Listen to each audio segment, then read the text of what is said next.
بسم اللہ الرحمن الرحیم۔ السلام علیکم ورحمۃ اللہ وبرکاتہ۔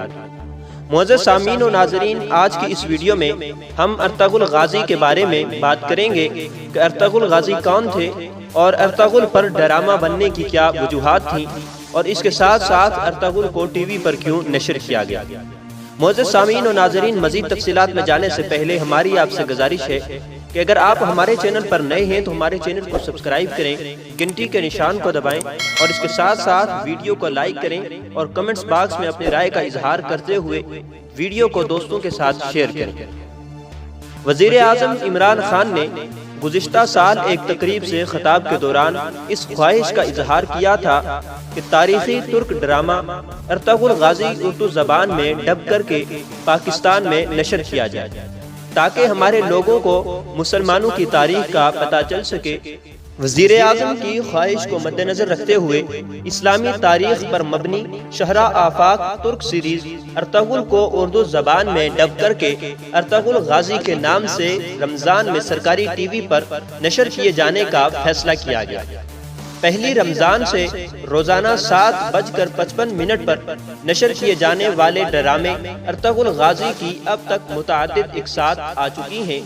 پاکستان میں جہاں عوام نہایت دلچسپی کے ساتھ اس ڈرامہ کو دیکھ رہی ہیں، وہیں ان کا یہ بھی کہنا ہے کہ اس ڈرامے میں ارطغرل نامی شخص اصل میں کون ہے اور اس پر ڈرامہ بننے کی کیا وجہ ہے۔ ارطغرل غازی کون تھے؟ سلطنت عثمانیہ کے بانی اور اس کے پہلے حکمران سلطان عثمان غازی کے والد کا نام ارطغرل غازی تھا۔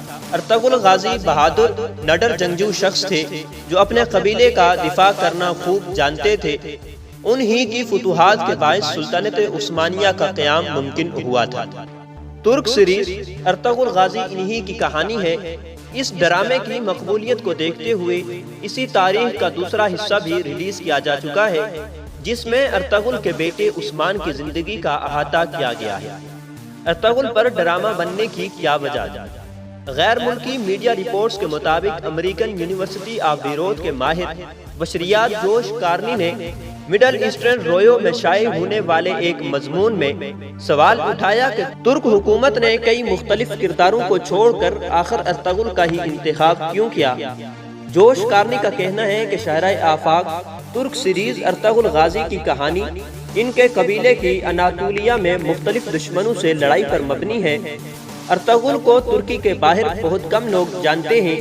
کارنی کہتے ہیں کہ ایک ایسے کردار کے بارے میں ٹی وی سیریل بنانے میں جسے لوگ نہیں جانتے، آسانی یہ ہے کہ اس کو کسی بھی رنگ میں پیش کیا جا سکتا ہے۔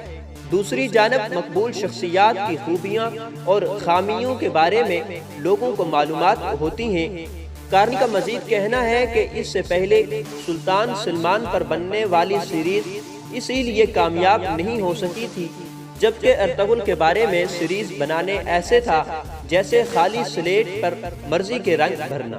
ارطغرل کی مسجد اور مزار۔ غیر ملکی میڈیا رپورٹس کے مطابق سوگت کے علاقے، جس کے بارے میں کہا جاتا ہے کہ یہ ارطغرل کو سلجوق سلطان سے ملا تھا، میں ارطغرل کے نام کی ایک چھوٹی سی مسجد اور ایک مزار ہے، جس کے بارے میں کہا جاتا ہے کہ وہ ارطغرل کے بیٹے نے ان کے لیے بنائی اور پھر جس میں عثمان کے بیٹے ارحان نے اضافہ کیا۔